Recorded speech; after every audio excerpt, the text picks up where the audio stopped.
speaking with y'all today, and today we're talking about the South Carolina dispensary system and prohibition.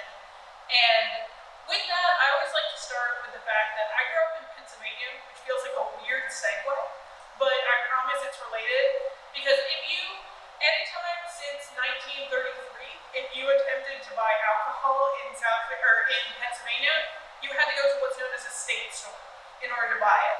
And so this idea of state-run alcohol still exists in certain places. Actually, only in the last, I think, decade, they started allowing beer and wine to be sold in grocery stores in Pennsylvania. But South Carolina was the first state to attempt a statewide run dispensary system for liquor.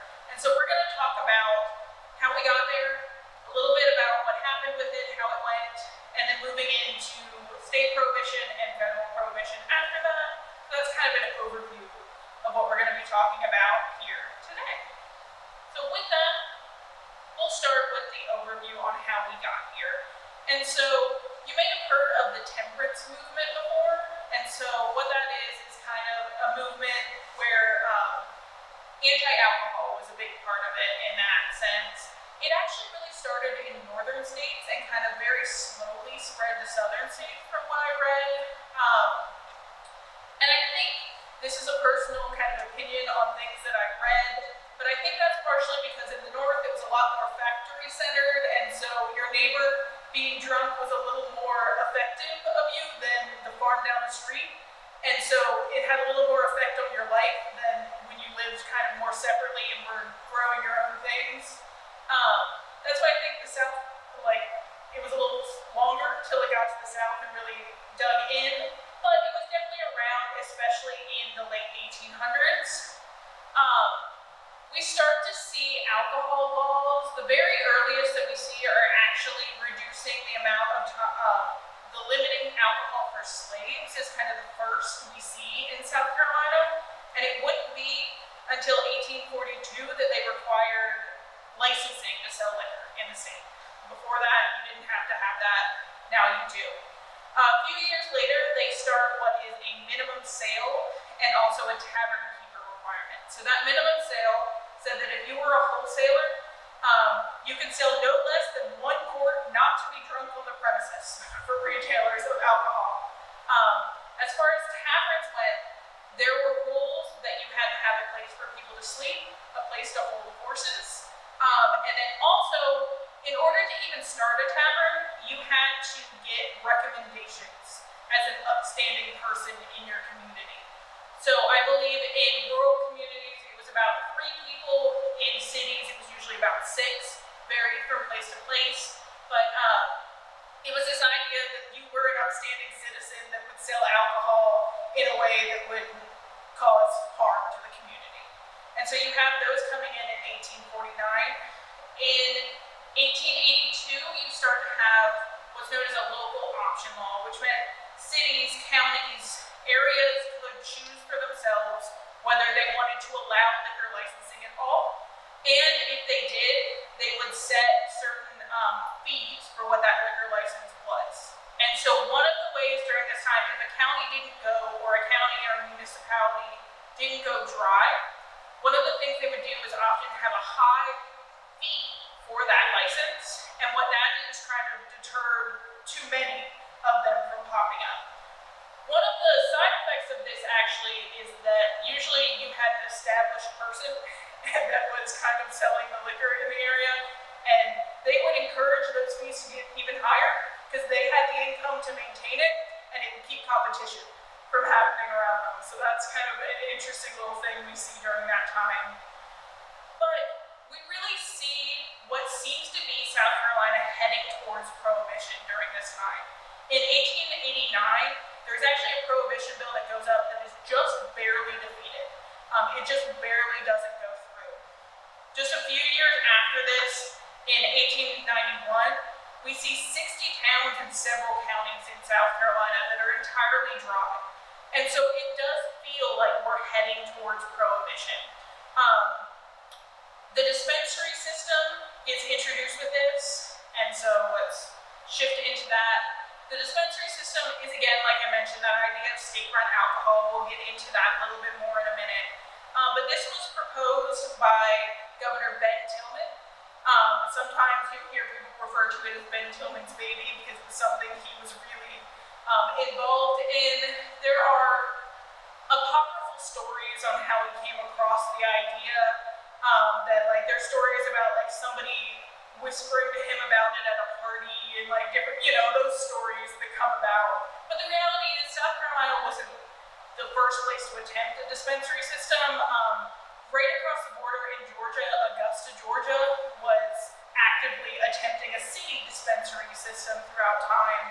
And one of the books that I used to do this research does a really interesting kind of comparison and like talking over time of how that affects North Augusta in South Carolina and Augusta in Georgia, and the push and pull of different eras of prohibition and dispensary systems in both.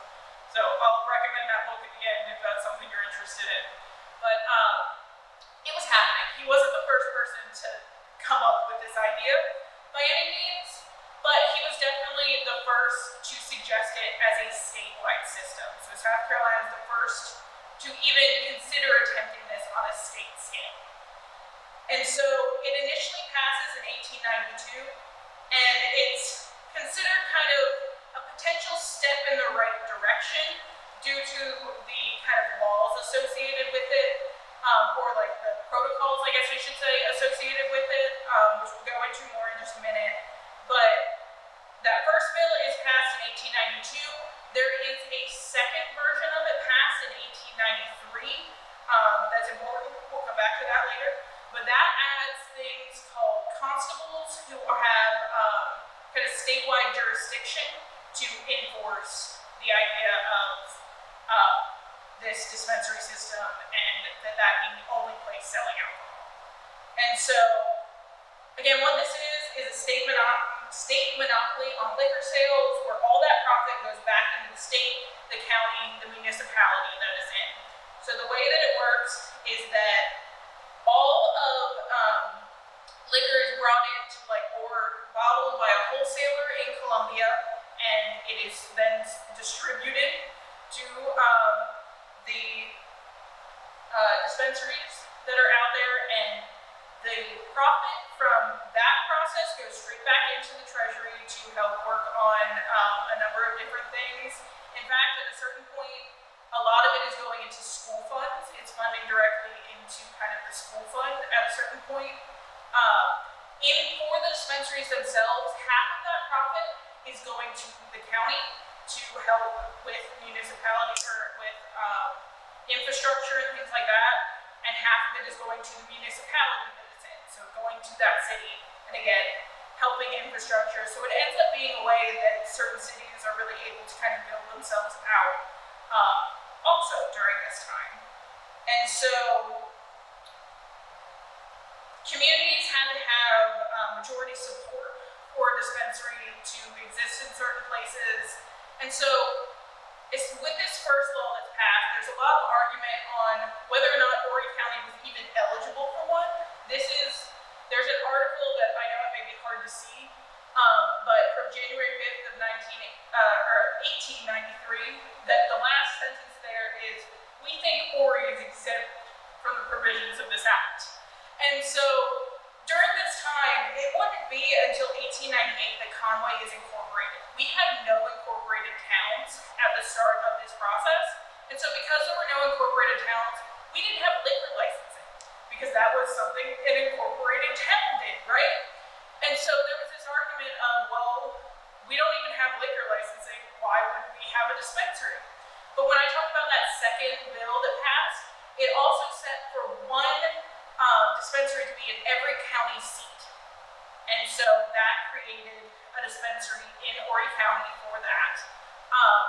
The only exceptions to this were Richland and Charleston, who both got, I think, 8 and 10 to start with, because they're a lot more populated areas. And so you have that kind of difference there. But you could add more due to majority vote. So you could add more in your county, but they had to have community votes behind it. In fact, I actually had a question recently that was asking about who ran the Toddville shop. And so I went back to some of my sources, and I found out that actually the South Carolina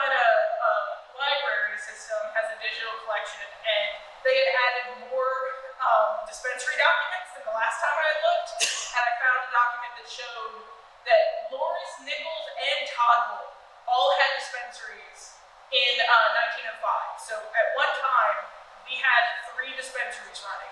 After we come to the point of, does this even apply to us? We then go to having 3. Because I knew Todville, that was one that had been known to me for a while, and I knew Nichols, but Morris was the one that I knew there was a 3rd somewhere, and I just couldn't figure out where, and so I finally have documentation to tell me Morris as that 3rd one there. But with that, the dispensary itself, this is 2 images of the different symbols that they used, and so that tree with the broken palm frond, and then also the interconnected SCD. I would say if that SCD looks weirdly familiar, you might be a fan of USC baseball, because their logo is very similar to that. But these are both those common things. There's a lot of variation in them, and one of the books I'll recommend at the end goes into every variation you can imagine of them, if that's something you're really into. But that's where I pulled the book there that I have at the bottom. That's where I pulled these images from. But I talked about what those protocols for this were and why people thought it was a step in the right direction. So the regulations to sale for this were that you were only supposed to sell to people who were not minors, who were not drunk, only during the day, and they had to put the information of what all you bought and sign it at the bottom, like give that person's name and their signature. And again, you could only buy once per day, and it was supposed to all basically be in writing who, what, when, where. You weren't allowed to drink on premises, all that kind of stuff there. And so those were those rules that kind of made it so they could be like, it keeps you accountable, is the thought process in this, right? And that's, again, why a lot of prohibitionists were hoping this was just a step in the right direction, right? And so, unfortunately, we see many of these rules kind of fall off very quickly. There are reports of dispensaries with a whole little bar setup in them. There are a lot of times everything that's sold is written, but it doesn't always say who bought it, and it doesn't always say that information, which means who knows about the other rules that say who you're selling to were followed or not if you don't even have that kind of record of who's buying. And so, unfortunately, in practice, a lot of these were abandoned in some places, not all, but we start to see those problems developing in the system. It was really an uphill battle in a lot of different ways. The first thing that they ran into was this idea of being dry in defiance, which was really championed by Charleston County in particular and Charleston City. And what happens here is they basically said, if we don't accept the dispensary law, we can just continue as we were, but be considered dry by the dispensary system, but we'll just keep operating. And this was something that policing measure really got put into place for, because part of that policing measure was also, if you chose to be dry, you had to pay certain taxes towards the policing of your space to be dry. And some of the first arrests that happened during this time of bootleg liquor happened in Charleston, because he is really kind of honing in on that. If you're dry, you are dry, unless you accept the dispensary and only buy it through that. And so you have that happening again, those constables being the people who are kind of in charge of that. And another reason those constables are put into place is because oftentimes places just refuse to prosecute. They just kind of turn the other way. They don't really kind of follow those rules, and are just kind of saying, like, I guess turning a blind eye to it in a lot of ways, where they weren't prosecuting illicit liquor sales, and so it became hard to police. There had to be a secondary force that you could turn to as far as Tillman saw it, in order to kind of help this process along and keep people in line and under this particular state-run dispensary system. The biggest thing that happens during this time with the constables is something that is referred to as the Darlington Whiskey Rebellion. So what happens is that a group of those constables goes into Darlington County, and they are kind of doing a series of raids on businesses that are supposedly illicitly selling alcohol. There's a story that they get to a place and they don't find alcohol in it, but as they're leaving, they realize that like running out of the gutter is a bunch of liquor and going out because they had dumped it as they were trying to come in, right? So you get different stories and things like that during this time. But those constables were there kind of investigating for multiple days. And during this time, there were rumors that were started that they were invading private citizens' homes, not just in that. And as far as the history books are concerned on this, they were not doing that at all. But this is the rumor that comes up, and people get very worried about this as a concept. And it essentially kind of forms a mob of unrest that is hanging out in Darlington.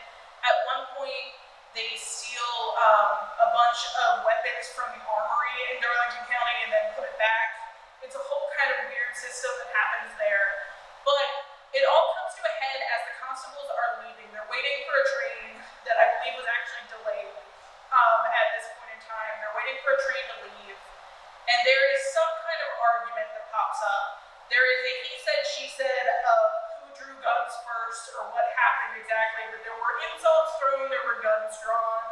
4 people actually die in the kind of scuffle that happens here. 2 constables and 2 people, 2 lay people there, and multiple other people are injured at this time as well. And the remaining constables are essentially chased out of town and have to go kind of on the run.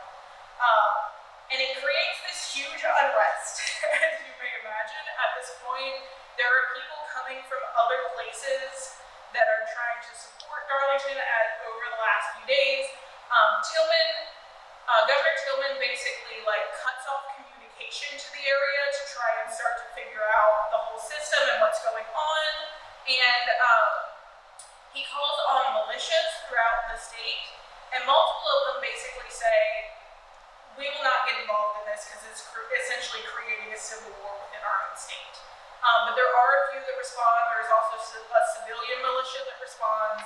And eventually everything is able to kind of get quelled back to even on all that.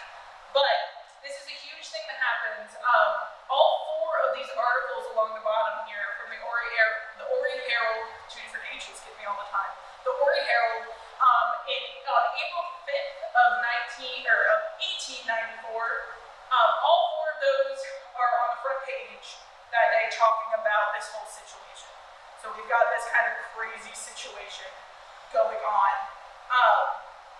But it gets quelled and everything is fine, or so it seems. And then, again, that is articles that are reprinted on April 5th. On April 21st, just a few weeks later, the South Carolina Supreme Court declares the first dispensary bill that's passed as unconstitutional, saying that it is a revenue measure and that the state should not be working in a revenue measure. And so it basically all just kind of screams to a weird halt, and nobody really knows what's happening. Again, this is April, and it's vaguely addressed by Governor Tillman, but for the most part, it just kind of lives in this weird limbo. So what had happened is that at the time, the Supreme Court was made up of 3 members. It was a split vote. 2 voted against the dispensary, 1 voted for. And so at this time, there was just kind of this weird waiting lull, and then all of a sudden, Governor Tillman announces that on August 1st, they're restarting with using that second policing measure. Remember how I said that would come up again later? Using that second measure because that is a policing measure, not a revenue measure.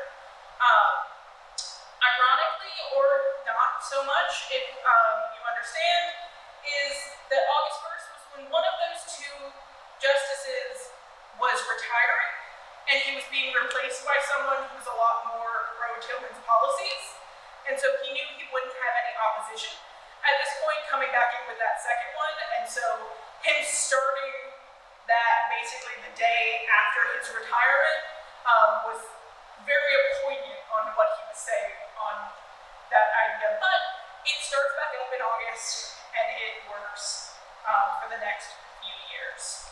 So these aren't the only legal battles that we see. There was also, during this kind of weird lull time, there was arguments that the state was selling things that were originally packaged, and so that means if you were selling originally packaged things, you can also sell them. And so like during this weird lull, a couple months, there were people opening essentially original package stores. And so much so that there were brands out there that were like specifically starting to bottle in a way that they could sell it for those original package stuff. But all that gets kind of quelled. That one actually went the whole way up to the U.S. Supreme Court on arguments on that. And actually the U.S. Supreme Court said basically that the state has a right to regulate what liquor is sold in its state. And so that quells that one. The other thing that happens, it's kind of a pretty big legal battle, is with the railroads on whether or not they are responsible for bringing in something that is technically illicit. And so like if people have alcohol shipped in, are the railroads responsible for knowing that they're hauling contraband, for lack of a better term?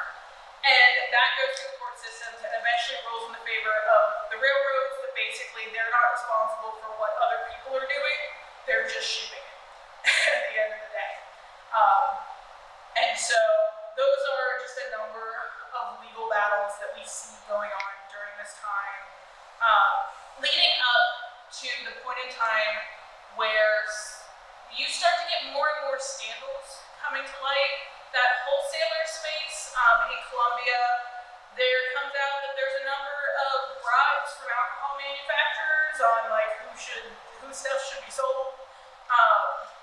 There's some letters that come out about like making sure certain people get certain positions, and there's all kinds of stuff happening during this time. A lot of political favors, a lot of trickery, a lot of bribery, all that comes out. And so they start to allow a local option again. So instead of having that dispensary in every county seat, they start to allow people to choose if they want to go dry again. And so that the long one at the far end there is in 1906, Horry was one of multiple counties that chose to go dry. They chose to get rid of the dispensary.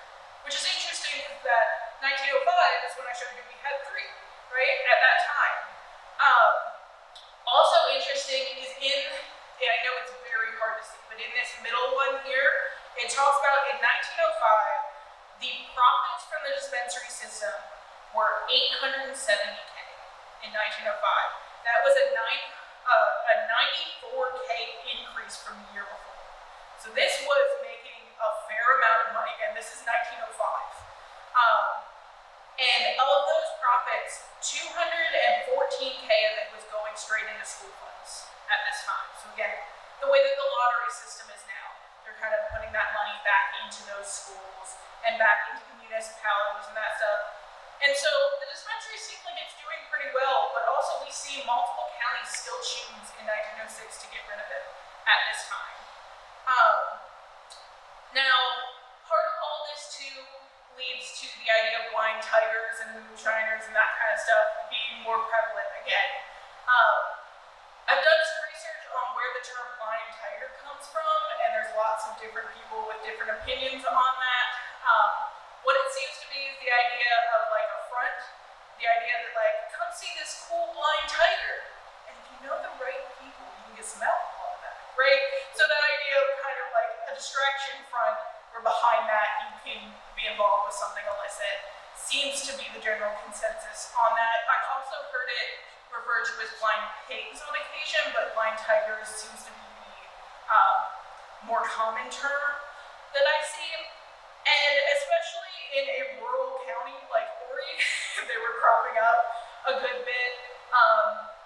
An article from 1906, so the same year that they're getting rid of this, blind tigers must be stopped. So they're popping up quite a bit at this time. And as we move into state prohibition, this continues in a way. But the thing with state starts to really get rolling because the Webb Pennon Act passes in 1913. And what that does is say that you can prohibit shipment of liquor into your state. So again, that whole argument with the railroads, now the government is saying you can affect them. And so in many places, this actually triggered what was known as bone dry laws. And a bone dry law essentially meant we're prohibiting you from buying it here and you can't get it from anywhere else, right? South Carolina does not actually go bone dry. They don't kind of reduce what you can bring in for quite some time. But they do pass state prohibition in 1915, which goes into effect in 1916. And it wouldn't be until 1918, so a few years after that, they start to limit the shipment of alcohol. So we see kind of this very slow thing. The election time, so as a state, it goes for state prohibition, but I found it really interesting. In that list there are 3 precincts that are not listed yet, but at the time, it is like, I can't remember the exact numbers, and I can't see them from this angle, but they're both 700 and something on either side. It's towards dry, but like barely. Less than 100 people difference between dry and wet. And so Horry County itself was very split on whether or not it wanted state prohibition, but overall, the state votes for that. But that's just kind of an interesting local opinion portion of that. So this state prohibition has been talked about in a way that was kind of meant as a test to see if it could work, see if it would really properly prohibit. And it became a very long test because federal prohibition comes just a few years later. South Carolina was the 4th state to ratify it in 1918. So again, just a few years after we start having that state prohibition, which started in 1916. It went into effect on January 17th of 1920. You see that in Horry Herald there, "Goodbye Old John, since Uncle Sam," was their kind of opening thing about the alcohol being fully prohibited. Below that, also, I have there a quote that is from John F. Kramer, who's the head of the Prohibition Enforcement Division in Washington, D.C. So along with Prohibition, there was the Bachelor Act, and that was the policing measure that you have associated with that. And this is, again, this is from July 8th of 1920. So we're in the first year of federal prohibition, but you can see that people were really strongly thinking that prohibition was going to last. By this quote says, "Leave the Volstead law on the books 2 more years and drinking will be a lost art." In hindsight, it's a little bit funny, right? We know how that ended up. But it is really interesting to see the level of kind of that prohibition was put into place with the thought that it would, in fact, work, right? But especially in rural areas like Horry County, my favorite fun fact is that Horry County is bigger than the state of Rhode Island, and so a lot of it was swamps. And we had 2 officers of the Volstead Act to do the whole area. You can imagine it was a hard job for them, right? And so you end up with the newspapers talking about this sour mash that's put out, because they would put out their mash and then come back a few days later to actually distill it, because you wanted to keep on the down low, you didn't want anybody realizing what you were doing. And a lot of times that mash wasn't closed properly, and so they would find things like frogs in them when they would turn them out. They would find a bunch of bugs and worms and things. So definitely the alcohol that was being made during this time was a sketchy alcohol, for sure. But you've got all of these things that there are so many more that are popping up during this time. So much so that, again, the prohibition went into effect in 1920. There was somebody who did a kind of retrospective looking at the Horry Herald in 1928. So we're 8 years after. And in looking through that, just reported stills in Horry County were 22. And that's reported stills. Keep that in mind, right? So this was very actively happening in our area. And it was under unsanitary sanitary conditions, and so we see that happening throughout the United States as well. And eventually in 1933, Federal Prohibition is lifted, and so we kind of full circle our end of that. If you're interested in my anecdote at the beginning about Pennsylvania, they actually put their liquor control board into effect 4 days before Federal Prohibition was ended, so they started it after.